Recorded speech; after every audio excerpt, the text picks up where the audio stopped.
what factors will matter most for the future and how are they going to differ from the past? What we always try to look at very, very clearly is not just past average rates of change in anything or past average experience, but we try to look very carefully at what the conditions were that were underlying to the trends and changes in the past. And then we have to imagine what the conditions will be in the future in order to have the best possible assumption about what's going to be happening in the future. We know a number of things are going to be happening. They're going to affect the nature of the labor force that will be involved in determining what the output and what the productivity levels are going to be in the population. Very much remember the changing age distribution of the adult population, increased educational levels of attainment. We've been seeing that. And the implications of this for the domestic supply of workers and the demands for goods and services is going to be substantial. Things will be changing in the future, all of which will have an effect on productivity, that is output per hour worked on average in our society. Post-industrial, are we going to be really moving towards more and more post-industrial so that increased innovation and automation and production is going to be more and more of a factor? There's big questions about infrastructure and replacement of infrastructure in the future. We've done relatively little of that in recent decades, and will there be an increase in that, which would move us back somewhat more towards physical goods production? Technology, another question there is, will the US really be leading in the development of alternative energy? Are we going to really be moving more and more away from fossil fuels, having more development of alternatives, and also biotechnology, genetic-based medicine, lots of discussion for many, many years now. mRNA for COVID has been a great advance and may have some other positives for us. But are we going to have more of that in the future? And what will that do both in terms of the direct effects on productivity and the work that is done in the economy, but also the effect on the quality of the labor force? Will it be a plus or a minus? Services, in the past, obviously, we know that relative to goods production, they are not registering as highly in terms of labor productivity. So what will be happening in the future about services versus goods production? And of course, aging of the population has a big effect on that. Future of healthcare, one of the things we know that in some other countries like Japan, robotics have been more and more brought into play with big changing age distributions. Will that be the case more and more in this country, and what will the effect on productivity be there? So on the next slide, we do have issues with measuring real growth. And I know there was a Brookings discussion back about 5 years ago, pre-pandemic, about just this. And there was a lot of discussion about the difficulty of actually measuring real growth for the purpose of productivity. Hedonics, quality adjustment, et cetera, et cetera. One of the difficulties on this really that was pointed out was, for instance, smartphones. Smartphones had, at that point, even 5 years ago, been increasingly doing more and more things for us. And were we, in fact, really quality adjusting the price levels of smartphones to give ample credit for the increasing value of smartphones relative to the price, i.e. productivity? It is not clear. There was much thought by folks at that conference that we were not really doing that.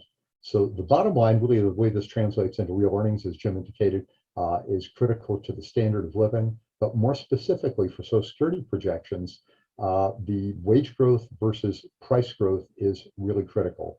So real growth in earnings and productivity really, really matter. Everybody, I'm sure, is very familiar with the fact that our revenue coming in based on payroll taxes on earnings rise directly with wage growth over time. But after somebody first becomes eligible for benefits, their benefits go up only by prices.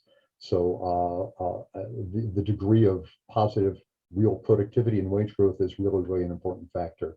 Just a couple things by way of thinking about all of this that we want to offer that are much in our minds. This being the ratio of employment to population. A remarkable thing here is the dramatic and rapid increase back in the ratio of employment to population. This is on an age, sex adjusted basis after the most recent 2020 recession, as compared to the much more gradual increase we had after the last recession. Speaking to the changing age distribution of the population, you can see this graph that we have used many, many times here. You can see between 1970 and 1990, the shrinking share of the working age population between 25 and 64 that was between 45 and 64. So those were good times for disability benefits. And you can see then what happened between 1990 and 2010. Not a big surprise that disability benefits began to rise relative to earnings as the 45 to 64 share of working age became bigger and bigger. In the future, the big change is going to be that for the adult population, more and more are going to be over 65, relatively less as workers and more as consumers, and that will change the pattern of demand. Another factor is the employment over 65, and you can see on this interesting set of graphs, men on the left and women on the right. You can see that the greatest increase in employment rates have been over 60, and especially over 65, much less so under 59 and under 54. And that appears to be a continuing factor into the future. Love the old comment from Paul Samuelson that the best retirement approach is a job. Another factor that has really been changing is the nature of employment. We can see between 2010 and 2019 in particular, pre-pandemic, that we had dramatic shifts in the distribution of the workforce by the type of occupation. This again is not by the employer, but by the actual occupation. Much more shift towards the kind of work that most of us do: management, business, financial, professional related, and much less growth in areas that are probably more subject to lower income and higher possibility of disability, as per the last presentations. Another factor, of course, then, which is going to play into, given productivity, what's going to happen in earnings levels is labor's share of GDP. And we can see that labor share of GDP has been lower recently and has been generally sort of trending down. We are projecting that it, having come up in the 2020 recession, but dropping somewhat since then in the most recent 2022 trustees report, that it will be coming back up to about 63%, less than it used to be back in the 1970s and before. But this, of course, would be a major factor in translating from productivity into earnings levels. One of the factors related to cyclicality is the oft-observed notion that when we have a recession, especially a bad recession, we tend to lose not only temporarily, but maybe permanently, something in terms of the level of GDP and productivity. We have a downward level shift, and you can see what we had back in the 2010 trustees report, just before the Great Recession of 2007 through 9 being reflected. We had a trend projection up in potential GDP, but by the 2020, 21, and 22 trustees reports, we were operating at substantial levels of potential GDP, and this is really because of lower realized productivity, largely. You can see for the 2021 trustees report, we assumed a little extra drop off from the most recent recession, but we pulled back on that given the very dramatic strength of recovery to this point that we've had since the 2020 recession. Interesting other point relative to just the employment to population, much observed is that we sort of recoiled a little bit against the discussion of the Great Resignation, and think it's a little bit more in recent times as the great churning of jobs. You can see that while the employment to population ratio dropped in the recession, but has come back strongly, the quits rate, that is the voluntary quits rate, leaving a job that is indicated by the Fed, has moved up to dramatically high levels in absolute terms, and especially in relation to the employment to population.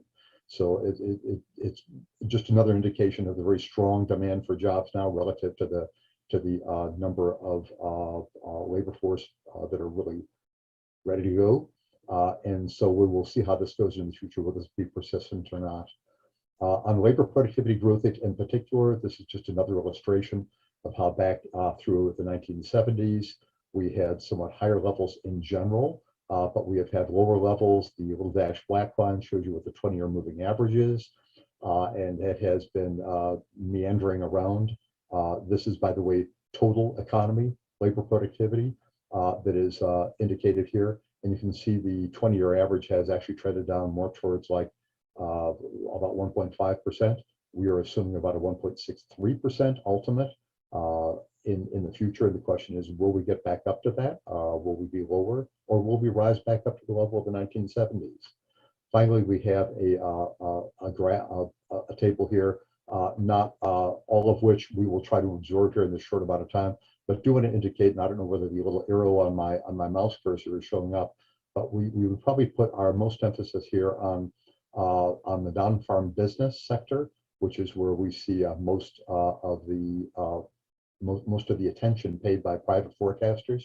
And you can see over the last 25 years and over the last 65 years for non-farm business sector, we have been at about 2% average annual rate of growth. And that is actually, if you look down to the bottom of that column, that is what we're assuming the 2022 trustees report and have for quite a while as the rate of growth for the non-farm business sector. So that's where we're at this point. The question is that our most appropriate assumption for the future? Again, very, very close to what we've had over the past 25 or 65 years. And where are we actually going to be looking to be with all the changes that are happening in the composition of our labor force and jobs? So future course, will ultimate total growth in total economy labor productivity average about the 1.63% that we have been assuming in our trustees report? And similarly, will the ultimate growth rate in non-farm business productivity continue to be at around the 2% that we've observed over longer periods? Or should we expect a possibility of better or worse than that? So those are really the questions we're happy to pose. And Jim, again, thank you so much for the opportunity to come and make this presentation. We really appreciate it. It's super helpful to be able to join with you all on this. So thanks very much. I wanted to start just with kind of a quick reminder of how growth economists sort of think about the sources of growth and go back to sort of Paul Romer's key insight, responsible for his Nobel Prize. So Romer said it's really important to separate the things in the economy into objects versus ideas. And objects are everything we study in economics, everything that underlies Adam Smith's invisible hand. And if we think about, a computer as a classic example of an object, if you add one computer to the economy, you make one worker more productive. And if you want to make 1 million workers more productive that same way, you need 1 million computers. And so this kind of underlies our, typical solo style production function, that output per worker depends on the number of computers per worker. And that's, underlying all these productivity kind of calculations. Romer pointed out that ideas are different. In particular, ideas are non-rival, or I like to call it infinitely usable. So if you add one computer to the economy, you make one worker more productive. If you add one new idea, though, because those ideas are infinitely usable, they can make an unlimited number of people more productive or better off. So think about a cure for lung cancer, drought-resistant seeds, or a spreadsheet, or just the COVID vaccine is the classic example now. You invent it once, and then potentially 7 or 8 billion people can benefit from that technology. And so what this means is that income per person depends on the aggregate stock of knowledge, not on the number of ideas per person, right? With capital or with any object, it's, objects per person, but because the ideas are infinitely usable, income per person depends on the aggregate stock of knowledge. And what's important about that is that it's easy to make aggregates grow. Solow taught us you can get aggregate growth through population growth. And so that's going to link to some of the things I'm going to say later. And so in these idea-driven growth models, population growth plays a key role because more people means more ideas, just like more auto workers means you make more cars. There's nothing special in this view about the idea production function. More people means more ideas, but because those ideas are infinitely usable, more ideas means higher income per person. And so more people is tied to income per person through this non-rivalry of ideas. Okay, so with this kind of framework, I sort of did a back of the envelope growth accounting from the 1950s to today. And if you think about GDP per person growth averaging around 2% per year over this period, where does it come from? And I'm going to do it a little bit differently from the way it's usually done. I'm going to talk about the capital output ratio, which it hasn't grown at all. So there's sort of 0% of our growth comes from the capital output ratio over this period. Human capital per person, namely here measured by educational attainment, is a big part of what's been going on. And Claudia Golden and Larry Katz had this beautiful work looking at a century of growth in educational attainment and pointed out that basically over this period, the adult labor force has added about a year of education every decade. And labor economists tell us that each year adds about, say, 5, 6, or 7% to your wage. And so each decade, we're adding 5% to the wages of people in the US economy through rising educational attainment. Well, if each decade we're adding 5%, each year we're adding 0.5%. So about 0.5% per year of this 2% growth. So a quarter of our growth is due to rising educational attainment historically. Rising employment population ratio, especially with female labor force participation, is another important part here, about 0.2 percentage points. And that leaves the residual of TFP growth as 1.3 percentage points. And this may be a little higher than you're used to seeing because I'm doing it in labor augmenting units rather than the Hicks neutral units. That way you can think about what the long run growth rate would be. If you then use an idea model to break out where does the 1.3 percentage points of TFP growth come from, you get some interesting things. So the first thing to say is this misallocation term. I sort of made up this number of 0.3 percentage points based on this work that I did with Cheng Shea, Pete Polino, and Eric Hurst, where we looked at the allocation of talent and sort of the Sandra Day O'Connor, Jennifer Doudna kind of point that women are increasingly being allocated to jobs where their comparative advantage lies. And so that's an improvement in the allocation of talent and has raised productivity growth. And in that paper, we estimated about 0.3 percentage points. There are other sources of misallocation. So this is just one of them. That leaves 1 percentage point of productivity growth to be due to increases in research effort. And when you break the research effort into research intensity, like the fraction of the labor force engaged in research versus just population growth, you get about a 2-to-1 split here. And so it turns out that of this last 1 percentage point, about 0.3 percentage points is due to population growth, and 7 percentage points, 0.7 percentage points is due to rising research intensity. Now, what's interesting about that is in the quick description of the model I gave you, in the long run, all of these things disappear except this contribution from population growth. And so, at least the way I've set it up, educational attainment's not going to keep rising forever. Certainly the fraction of your lifetime you spend in school is bounded. The employment population ratio is bounded. And so in the long run, in this framework, all of growth is due to this population growth component. But interestingly, even in that framework, historically, more than 80% of growth is due to these other factors.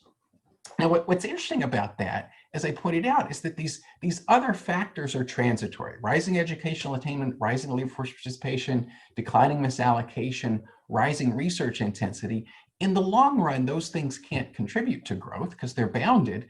And so the long run component of growth in this accounting is really just the 0.3 percentage points, much, much smaller than the 2 percentage points we've seen for more than 100 years. And so the implication is, unless something changes, growth has to slow down quite considerably someday.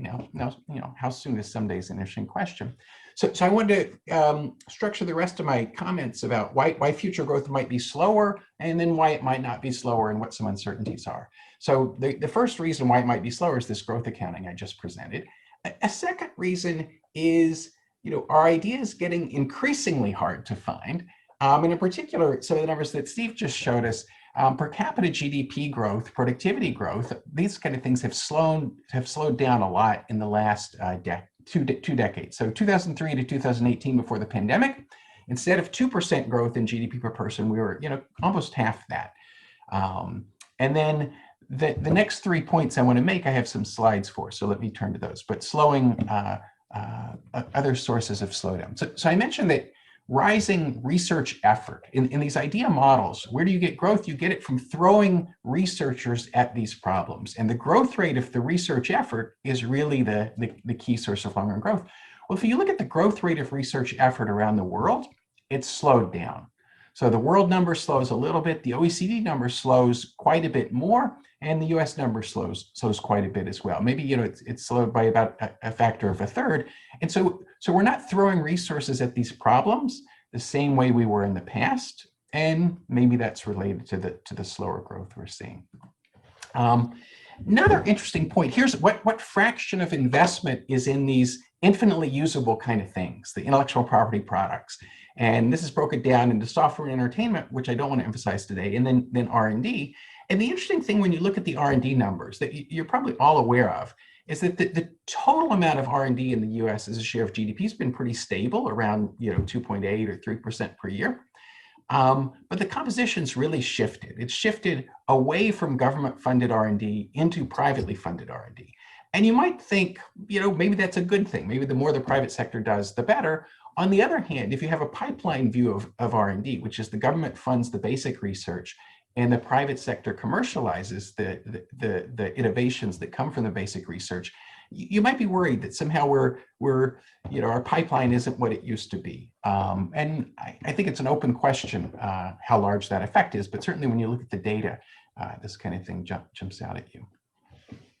Another thing I want to emphasize that I only appreciated recently is not only is population growth slowing down, which kind of, everyone knows, but in fact, it's slowing in a way that's stronger than you might have thought. I would have guessed 10 years ago that global population was going to level off at some number like 10 billion people or something.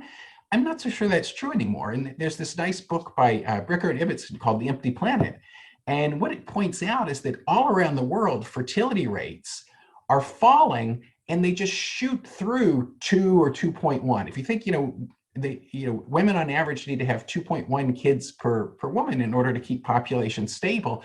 Well, it turns out as countries get rich, they just shoot right through the 2 and go down to some numbers like 1.3 or 1.4 or 1.7, which is, kind of what you can see here.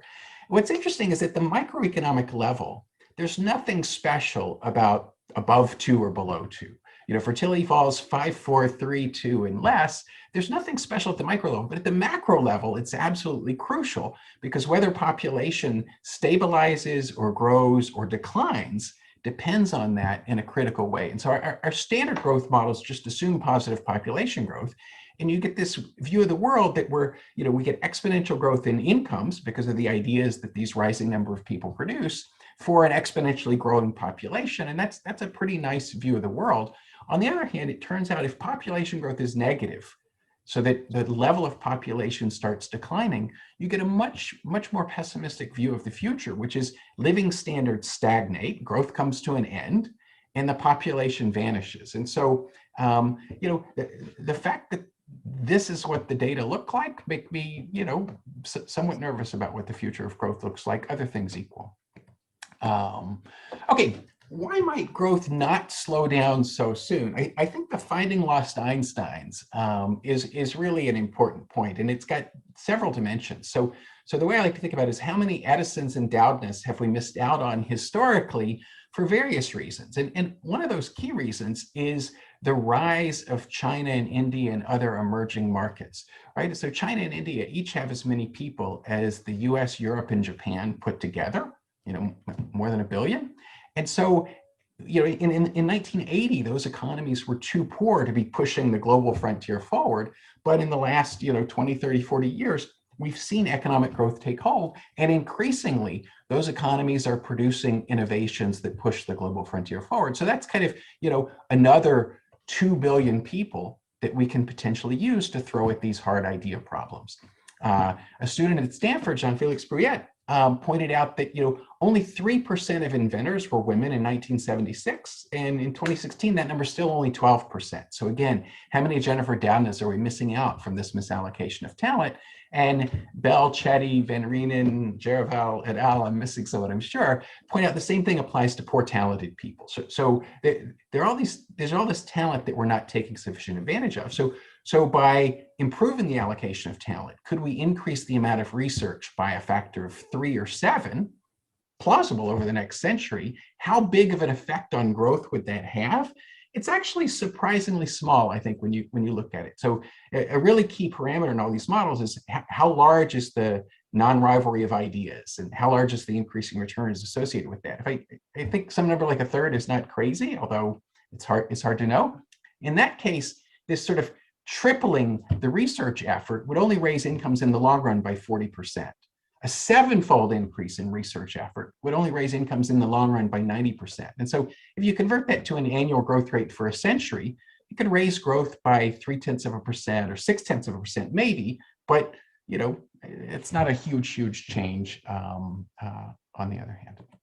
Okay, another reason why growth could be faster, this is completely speculative, is automation and artificial intelligence. So we're seeing this in the last decade becoming increasingly important. Oh, I know I need to stop soon. I'll have 2 more slides, I think. In simple models, automation can raise the growth rate or even lead to sort of explosive growth. What if machines can produce ideas and we don't need people?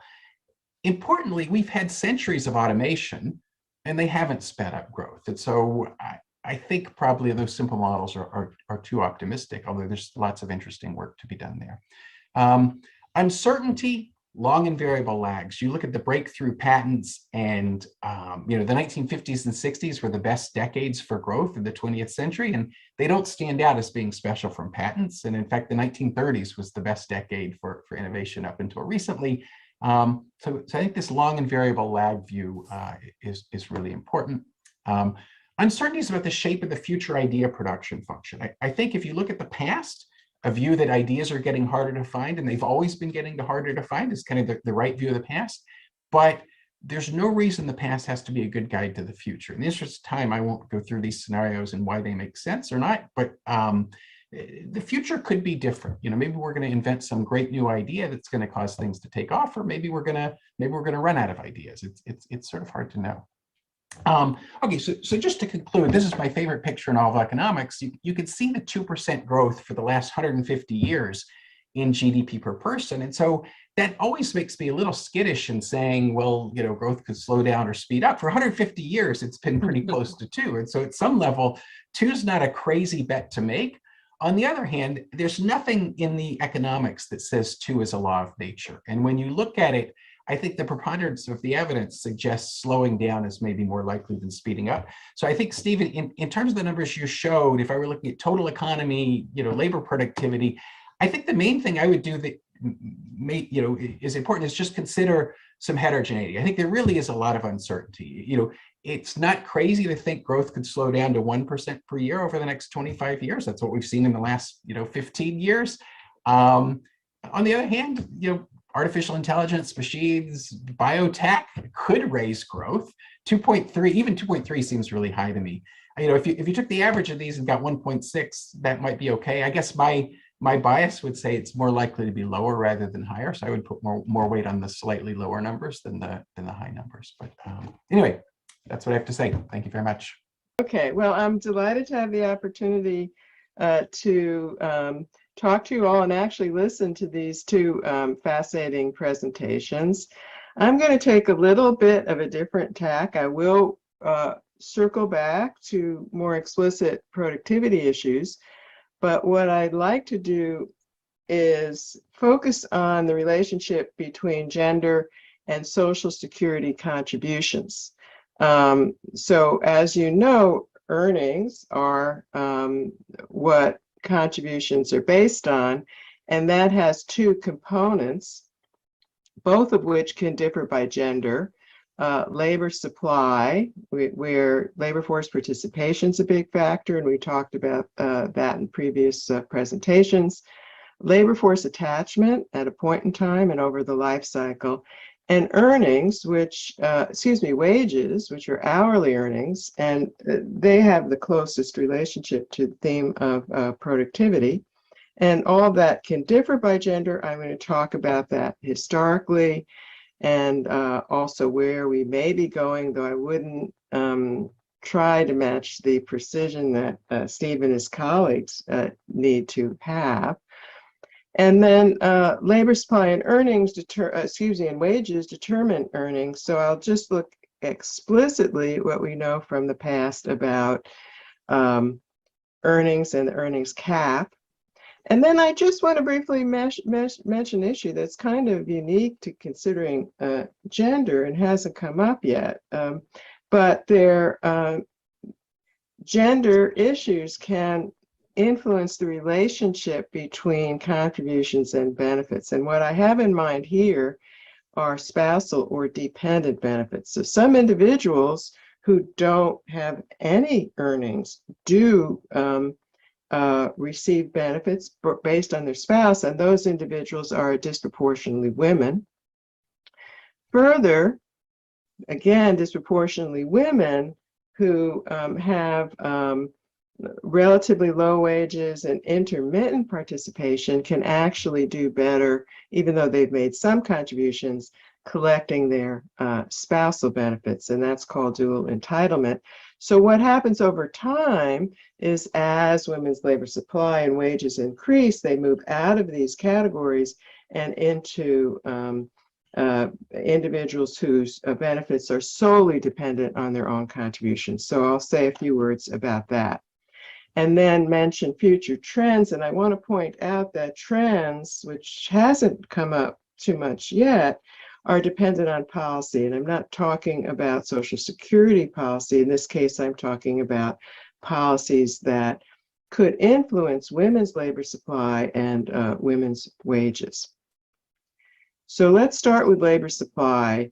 And this picture is I was asked to long run trends. This is very long run from 1947 to roughly the present. And it's the labor force participation rate of the working age population. Back in the 40s, that was 14 years of age and over. It's now 16 years of age and over. And what you see here is a story that we're all very familiar with of enormous consistent growth in female labor force participation that played an important role in overall growth.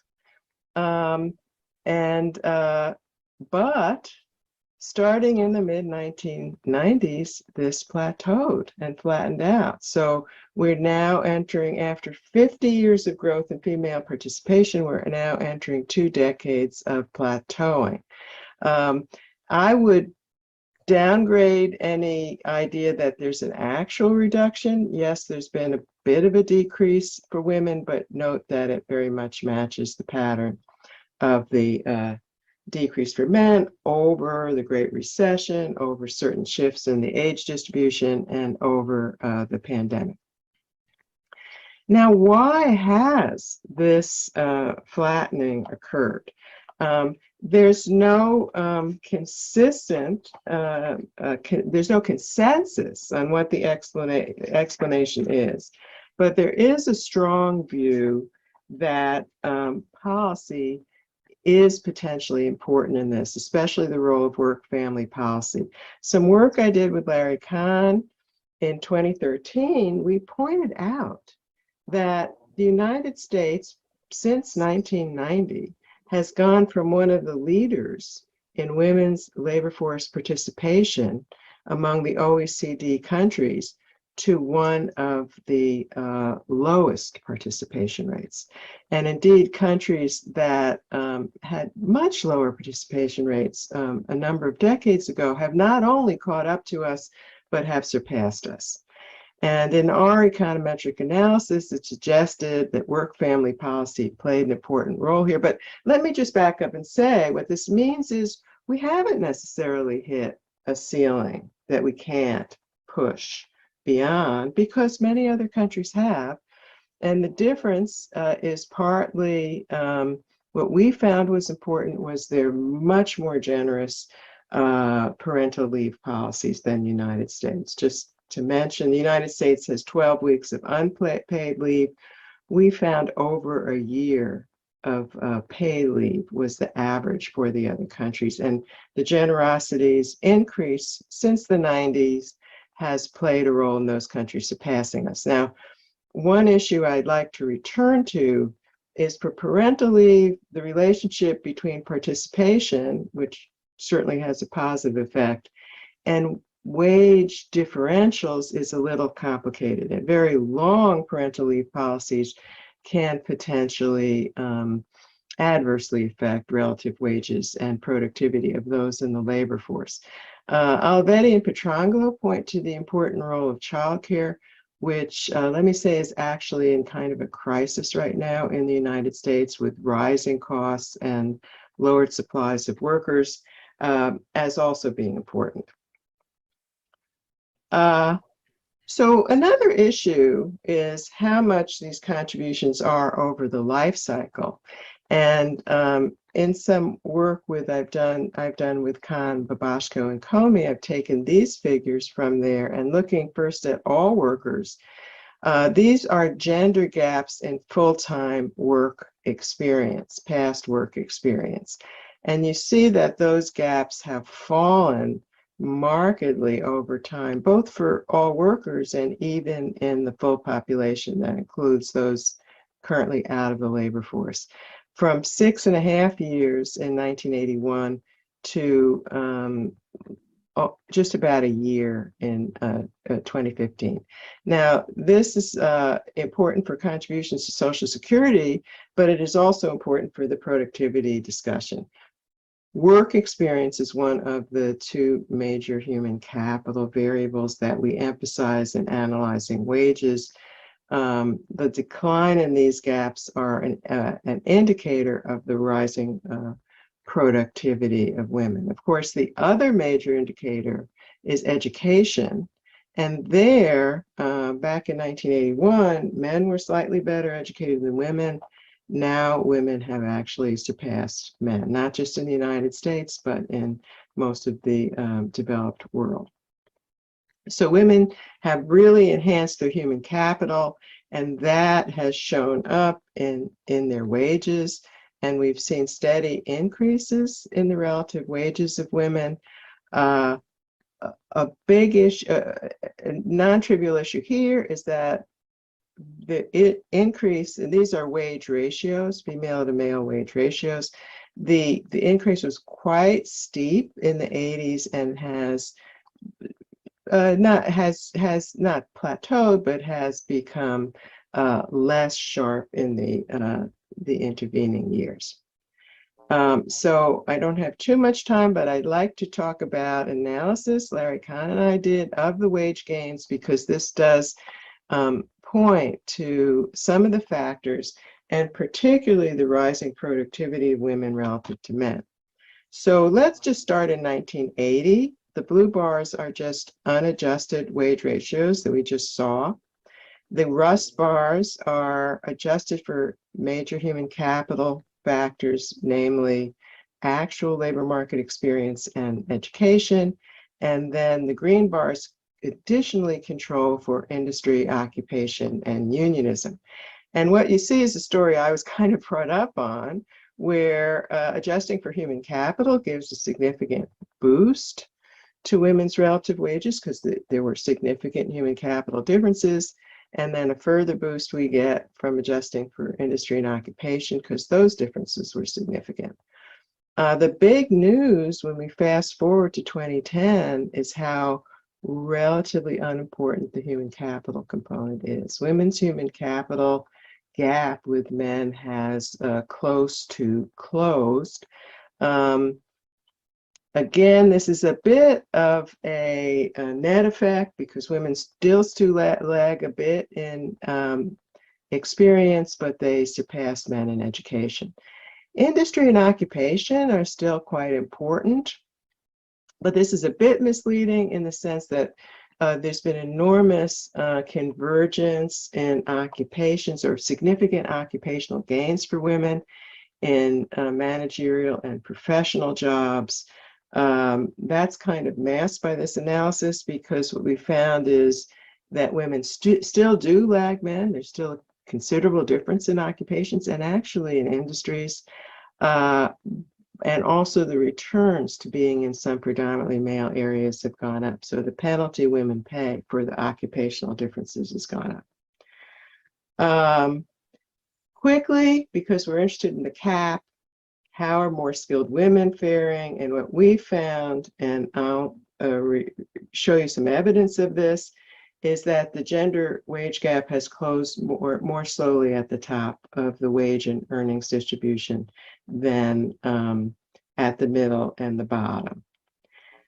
So let me shift to earnings, how wages and labor supply factors have influenced earnings, and it is pretty much as we'd expect.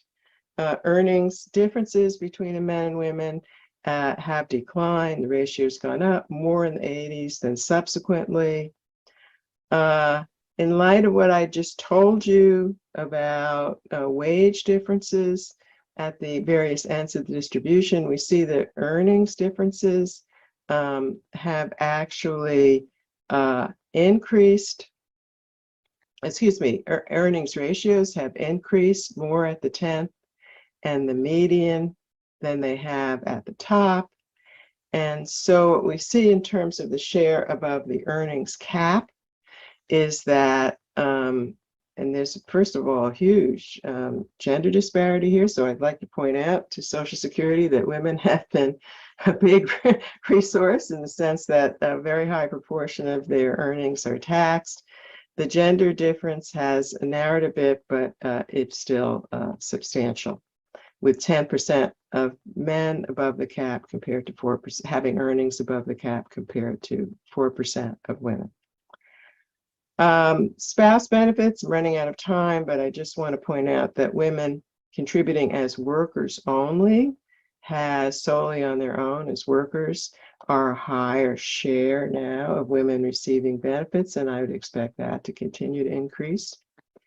So what about the future? Here again, I want to emphasize I'm just making some comments and not firm predictions.